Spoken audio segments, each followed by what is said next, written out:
Anything? ఈ సమాచార అట్టం విషయంలో ఇది మనందరి సమస్య, ఇది భవిష్యత్తుకి సంబంధించిన సమస్య. దీన్ని చాలా సీరియస్గా మీరు కూడా పరిగణించాలని మీ అందరికీ విజ్ఞప్తి. Thank you. ఢిల్లీ బీసీ విషయంలో నిన్న కూడా నేను నిజామాబాద్లో చెప్పాను. ప్రతిపక్షాలు చేస్తున్నటువంటి కుట్రలు కుయంత్రాలకి మేము భయపడము. బీసీ 42% రిజర్వేషన్ విషయంలో మా పార్టీ చిత్తశుద్ధి, మా రాహుల్ గాంధీ, రేవంత్ రెడ్డి, బట్టి, మహేష్ గౌడ్ యొక్క చిత్తశుద్ధి ఏంటో ఇదివరకే చూసినారు. 3 చట్టాలు, ఒక ఆర్డినెన్స్, ఒక జీవో ఇచ్చినాం. హైకోర్టు ఇంటర్మ్ స్టే ఇచ్చింది. వెనక్కి తగ్గట్లేదు. మేము మళ్ళీ స్పష్టం, వెనక్కి తగ్గట్లేదు. We're going to file. మేము సుప్రీంకోర్టు తర్వాత తట్టబోతా ఉన్నాం.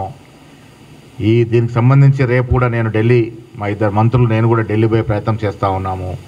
ముఖ్యమంత్రి గారు ఈ విషయంలో చాలా స్పష్టంగా ఉన్నారు. ఇమ్మీడియట్గా సుప్రీంకోర్టు అప్పీల్ చేయాల్సిందిగా వారు సూచించినారు. ఈ విషయంలో వెనక్కి తగ్గేది లేదు. ఇంకే ఆప్షన్స్ ఉన్నా అవైల్ చేసుకుంటాము. ఇలా బీసీ బిల్లుకి నరాల వ్యతిరేకత పెంచుకొని అడుగడుగున వ్యతిరేకం చేసిన బీజేపీ పార్టీ మాట్లాడుతూ ఉంది. బిల్లులు ఎవరి దగ్గర పెండింగ్ ఉన్నాయి? గవర్నర్ దగ్గర పెండింగ్ ఉన్నాయి. గవర్నర్ వ్యవస్థ కేంద్ర ప్రభుత్వం ఆధీనంలో ఉంది. ఎందుకు బిల్లుకు పెండింగ్ ఉందని ఒక్కసారి అడిగినారా ఈ బీజేపీ నాయకులు? పోనీ కేంద్రానికి వెళ్ళి మేము వస్తే వస్తామంటారు. మీ ప్రభుత్వం ఉంది, మీరు ఆ పార్టీలో సభ్యులుగా ఉన్నారు, మరి ప్రధానమంత్రి దగ్గరికి ఎందుకు అడగట్లేదు?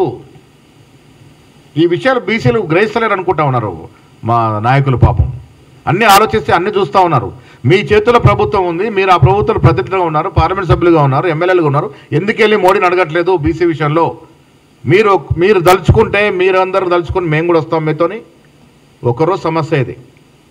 దీన్ని కావాల్సుకొని తొక్కిపెట్టి, బిల్లులు నాపెట్టి, బీసీ జనానికి నోటికాడికి వచ్చిన కూటుని తలదన్నుతూ ఉన్నారు ఈ బీజేపీ బీఆర్ఎస్ నాయకులు.